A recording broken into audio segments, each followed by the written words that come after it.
Hey everyone, welcome back to another video. After playing around a little bit with the health system, which I showed last time, I noticed one part of the health systems to not be working very functional. As you can see in this video, the moment I'm getting damage, I have this also the cooldown of 2 seconds to pick up a heart.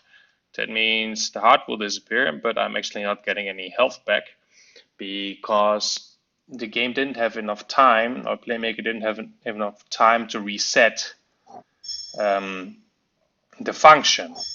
And I want to shortly show you how to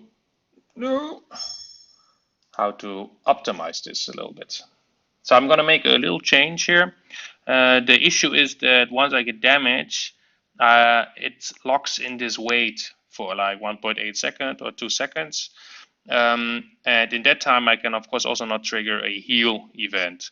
So what I'm going to do is I'm going to remove this heal transition. And I'm going to go to the heart. This has to be then on every heart. So each heart already has to set up that it will check how much health do I have. If it's 5, it won't trigger, etc., etc.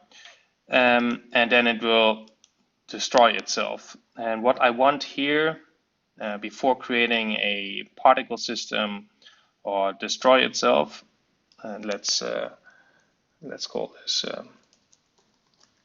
and I want to actually send an event here. Send event. And I'm going to send an event to game objects FSM.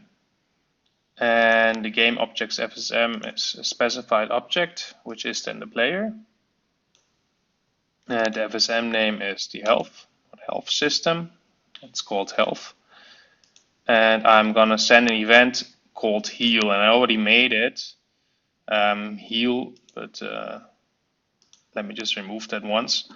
And I'm just going to add here heal player from heart. Just going to add it, and I'm just going to think this as a global event. I'm going to send you the event heal player from heart. It still has the heal. And then I'm going to go into Emily, and I'm going to add a global transition. I'm first going to add here. I have too many heal players. So I'm just going to add here the heal player from heart. And it's already global. So I'm just going to add it here. I should have added it here from the start. Add a global transition, heal player from heart. And it's a little bit long actually, but you should have just called it heal. And then I'm going to connect it here. So I'm just going to skip this damage that it has to wait here in the wait state for the damage. So when damage happens, it will have a 2-second cooldown to get damage again. But for healing, you can heal right away because the heart will trigger, let's say, the healing event. Send event, heal player from heart. Let me just remove those other 2 hearts. No, but I'm going to duplicate them so we can actually see. What I did is I added a rigid body to the heart so they bounce around a little bit. Let's see if this actually works. So what I want to be able to do is that when there is several hearts and I have a lot of damage, that I can pick up the hearts without any issues.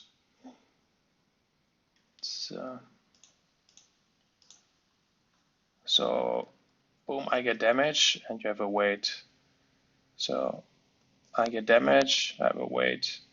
But if I get healing, I don't want to wait, right? So I just want to go bam, bam, bam, and hearts are back because then it was triggered here. And even though it goes into the wait, I can get another heart because of this damage. Of course, the question is that after I heal, I also won't get any damage for 2 seconds. So what you can of course do is set this up in a similar way that you can keep on getting damage, but then the issue is that it might go too fast and you will die at this point. One thing to consider is, of course, if I get damage and I fall down, I might want to get one additional damage here just because of falling will take one additional heart.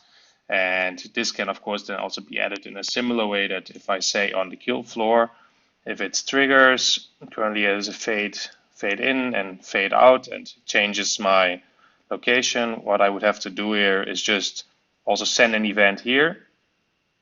I can demonstrate this of course, shortly. Kill floor event, make it a global, and I'm just going to add an action here. Also send an event. We're going to send an event to a game object's FSM. Specify game object. It's the heal system. So I have to go to here again.